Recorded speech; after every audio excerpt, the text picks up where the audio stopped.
dobre, takže máme 4.8. pondelok, začína nám nový týždeň, máme minútu pred zatvorením americkej burzy, takže poďme si trošku okomentovať, čo sa udialo dnes, čo očakávam na tento týždeň, čo by som rád obchodoval, čo už aj obchodujem a čo sa udialo v piatok. Začnem tým piatkom, ten bol inak úplne super, ten záver, ja som bol veľmi sústredený na to, že môže prísť ku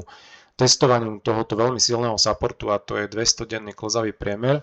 exponenciálny. Je to support, alebo je to proste indikátor, ktorý ti ukazuje priemernú hodnotu za určité obdobie. To obdobie si určuješ tým, aký graf pozoruješ. Takže keď máš napríklad ten daily graph, tak to znamená, že každá jedna sviečka je odraz toho dňa. Hej, keď je červená, vieme, že sme klesali, keď je zelená, vieme, že sme stúpali, potom sú nejaké sviečkové formácie a tak ďalej. Proste za mňa ako daily graph je veľmi presný a dá sa podľa neho zobchodovať veľmi dobré obchody, ktoré majú vysokú pravdepodobnosť, že keď to máš napozerané, tak a počkáš si a máš tú trpezlivosť a potom obchoduješ tie krátke pozície na tých krátke obchody, špekulácie na tých menších timeframoch, na nejakých polhodinových, hodinových, aj potom ten strednodobý taký 4-hodinový, ktorý to potvrdí, tak keby som si mal vybrať 4 timeframy, tak vyberiem si tieto proste, hej, že idem od polhodinového, potom hodinový, 4-hodinový, týždňový, denný. Takže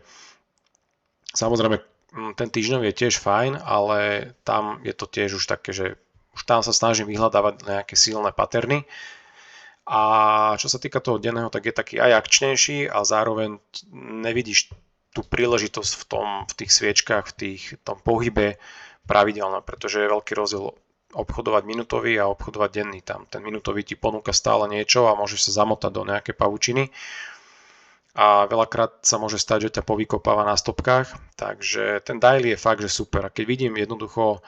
ja som začal nakupovať už tu na tomto supporte, keď ho vlastne ešte neprerazili, tak už tu sa mi zdá, že stupoval. Potom som šiel jemne na odraz tu, potom sme to prerazili, padali sme a vlastne to bolo v piatok, ten útorok, tak ešte možno tu som niekde možno špekuloval, ale viem, že tu som napálil veľmi slušné pozície 2,0 desiatky, čo je vlastne pri Libre nákup za 20 000 libier. Takže s účtom 1000, vtedy som mal $800, tak je to akože 1:10, čo stále akože nie je nejak extrémne veľa, ale mal som už predošlé pozície predtým v objeme cca 0,15, čiže ten objem už bol akože silný, len bol som pripravený, že keď jednoducho to bude ďalej padať, tak to proste zatvorím a budem v strate, ja neviem, na začiatku týždňa som bol tuším na 1600, tak by som bol na tom istom, hej, tak ako, ale za to stálo, pretože to vyšlo a som v pluse 85%, môžeme si to aj ukázať, aby pochybovači verili. A toto je moja stratégia, čiže výsledok, zatiaľ teraz už tam mám niečo zobchodované za dnešný deň, to si tiež povieme, tak 87 skoro 87, takže ten deň bol fakt super, veď tuto aj vidno ten skok, hej, že naozaj, že tá Libra spravila raketu, takže to bolo mega, no a dobre, to sme zobchodovali, to bol ten piatok, tam tá volatilita prišla a čo sa aktuálne deje na Libre je to, že máme tú rezistenciu a teda buď ten klzavý priemer ukazuje nejaký support alebo rezistenciu podľa toho, či sme nad alebo pod. Čiže ak sme cenou nad klzavým priemerom, tak ten klzavý priemer je support. Hej? Že je tam nejaká tendencia supportu, keď prídeme na ten klzavý priemer z vrchu, že podporí tú cenu alebo tú hladinu, ten daný support a úroveň toho supportu. Ideálne ja hľadám viacero supportov na rovnaké cene, aby sa mi tá pravdepodobnosť úspechu zvýšila a tým pádom som mal proste lepšie výsledky. No, ale potom je rezistencia, kedy sa zo spodu dostávame na vrch a ako keby tam ten klzavý priemer teraz pôsobí ako nejaká rezistencia, že to rezistuje, že nechce to prepustiť, nechce to tam pustiť vyššie, mení sa možno trend, alebo jednoducho ideme do strany, alebo sú výpredaje, možno sa otáča trend a tak ďalej, alebo to pôjdeme len prepaliť, veľa ľudí tam začne špekulovať nakrátko a ten trh tam aj tak pôjde, to prerazí a zobere si veľmi rýchlo stopky a budeme pokračovať ďalej sem a budeme proste prudko rásť, takže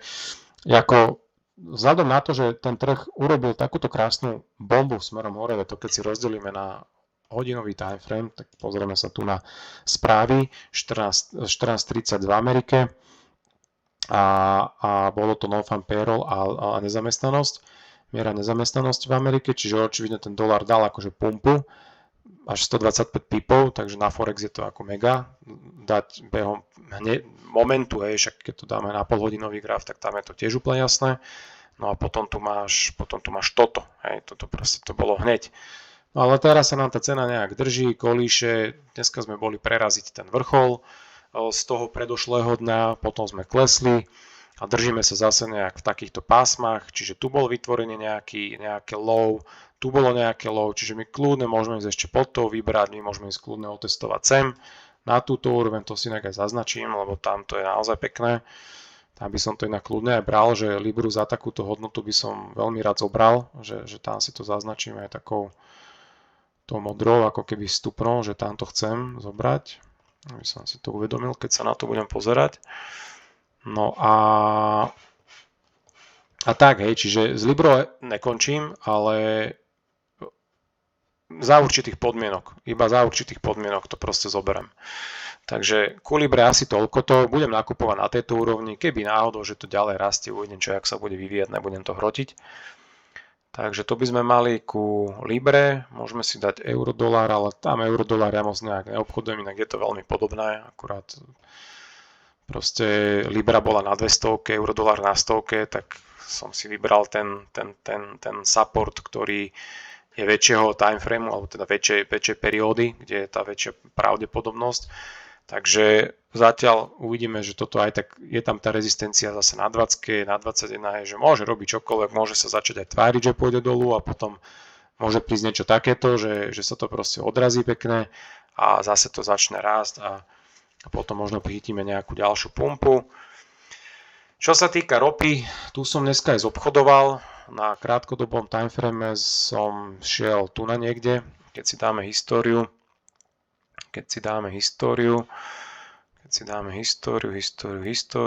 za dnešný deň, tento mesiac nie, ale dnešok predať,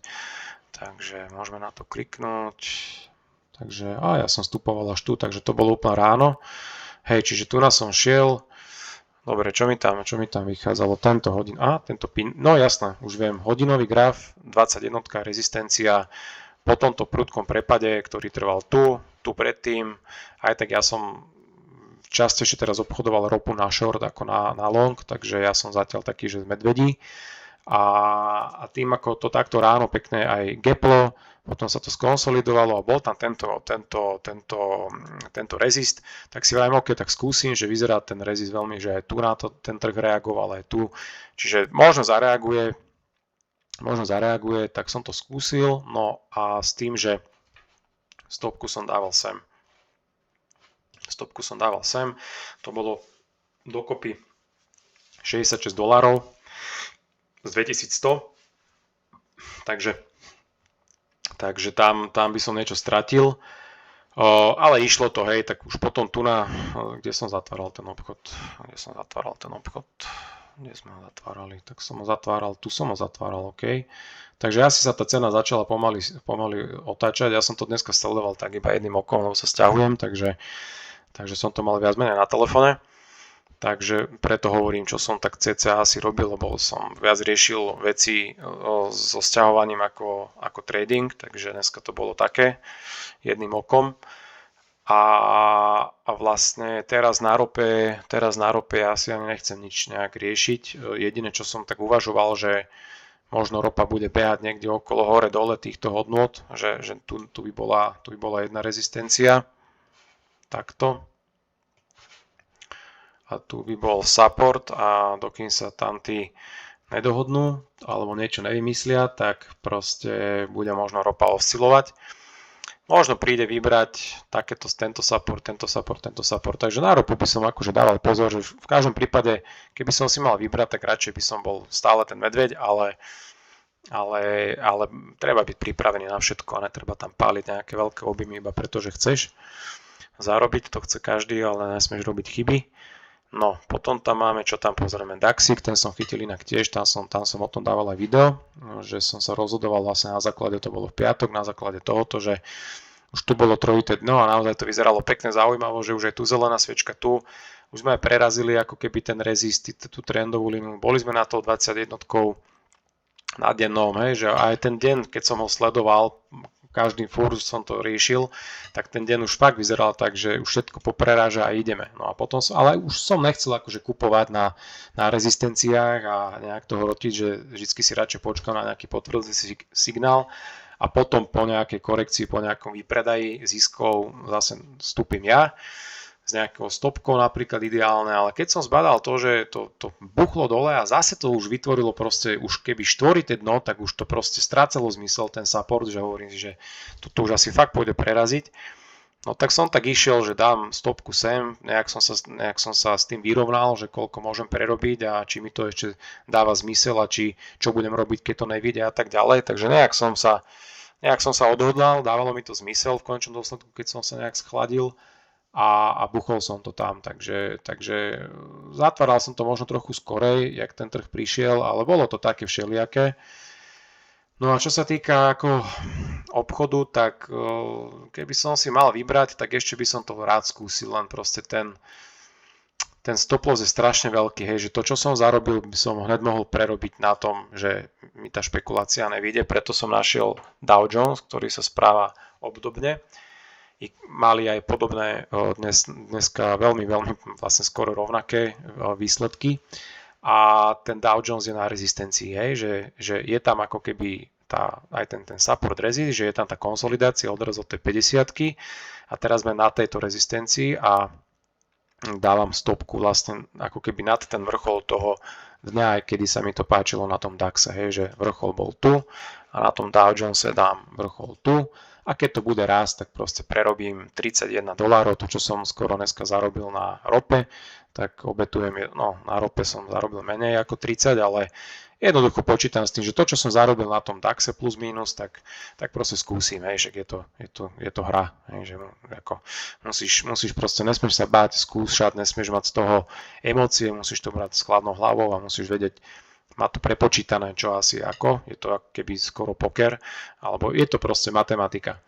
No a môj odhad je, že take profit mám nadstavený sem na tých $76 a $76 a môj odhad je ten, že by som to chcel jednoznačne predať na tejto úrovni a hneď to zobrať za 0,05 lotu, čo je vlastne nákup teraz s môjim účtom. 0,01 lotu je 2000, nákup za 2000, tak inak tu je to aj rozpísané na tejto platforme CTrader, inak celkom v pohode platforma. Takže za $2200 je nákup Dow Jonesu, ak bude cena nižšia, tak samozrejme ten nákup bude ešte menší, bude niekde okolo 2000 a 2100 plus minus a tam by som vstúpil normálne špekulatívne proste, že napakujem 1 ku 5 s predpokladom, že neviem proste vypnem, zariskujem takto 3-krát. Dám stopku 3% a zariskujem jednoducho 15%. Alebo v tomto prípade tým, že som začal s menšou sumou, tak mi to rátate percentá inak, čiže nemôžem počítať teraz, keď prerobím 100 eur, že je to 100 eur z 2000, ale ako keby z tých 1200, kde som začínal, takže tam potom sa netreba pomýliť na percentách. Ale počítam to aj tak, hej, z toho, že koľko chcem max prerobiť. Možno by som ten objem znížil, možno by som ho dal aj na nejakých 0,03, ale zase keby mi to aj vyšlo, že zarobím tých 76 a potom riskujem proste, dajme tomu 5%, že som napaku 1 ku 5, alebo dobre, že dobre, no keby som dal, že 76 a riskujem teraz pri pohybe 1 ku 5, dajme tomu, že tam riskujem 15% proti neviem, no, tam by som to ešte prepočítal, či by to išlo 0,03, alebo by som to dal 0,05, lebo aj ten 1 ku 3, akože už aj to je dosť prerobiť na 3% 9, hej, že to už je akože také, no, že keby som bol investor a prerobím na jednom trade zános 9 litrov, tak neviem, jak sa na to pozerám, takže možno by som to znížil aj na 1:2, aj stále je to v pohode, stále je to úplne super, že 1:2, že keď už prerobím 6%, tak proste dobre, tak ako tam sme na nejaké špekulácii zarobili, na tejto sme prerobili, ale v končnom dôsledku nás to až tak neboli, hej, čiže moc to neprežívame, hlavne to netreba prežívať, lebo potom sú zbytočné emócie vyhrotené a to nikdy tradingu nepomohlo. Takže tak, no a to je asi všetko, no, čo by som chcel k tomu dneska povedať, nebudem to už nejako naťahovať extrémne. Zlato vôbec neriešim aktuálne, tam zlato akože ma nezaujíma, veľakrát som sa na ňom popálil a celkovo fúr je také, že tvári sa, jak tu keby chcelo dosiahnuť, to bolo ešte v apríli, už vrchol, potom tu na nejaký pokles, ten pokles je zase vyššie a že nejak sa to tam znižuje, neviem, keď bude pekný graf, že mi to udrie do hlavy, tak tam nad tým začnem reálne špekulovať, ale toto je asi všetko. Dolár Kanadu moc nejdem teraz, to skôr pozerám iba kvôli rope, väčšinou ten kanadský dolár, akože keď sa správa, jak to je s tou koreláciou, počkaj, kanadský dolár, keď posiluje, tak nechcem povedať, že posiluje aj ropa, lebo to není pravidlo proste, ale väčšinou, keď si človek pozrie ten graf ropy, že sme mali takéto obdobie stúpajúce a tu na dolári Kanada bolo tiež stúpajúce a potom sa stretne takáto rezistencia ako 200-denný klzavý, tak tam akože to bolo veľmi zaujímavé, hej, tam proste dá sa nejak ľahko predikovať, nechcem hovoriť, že to je pravidlo, lebo nie vždy to funguje, ale keď sa zhodnú nejaké hviezdy, veci, že vidím, že tu je silný rezist, proste 200 na dennom grafe, tak jednoducho je to pre mňa signál a keď ešte na rope vidím takéto niečo, že už to išlo mať tendenciu nábehu, že ďalej a už ten ďalší deň zase sme sa vrátili do červených čísel a tu bol ešte support, taký jak keby support resist, hej, tak tam mi to a tým, že to sledujem, tak evokuje to vo mne také, že OK, daj si pozor. Takže tak. No a to je asi všetko. Tak, kdyby niečo, tak pokračujeme.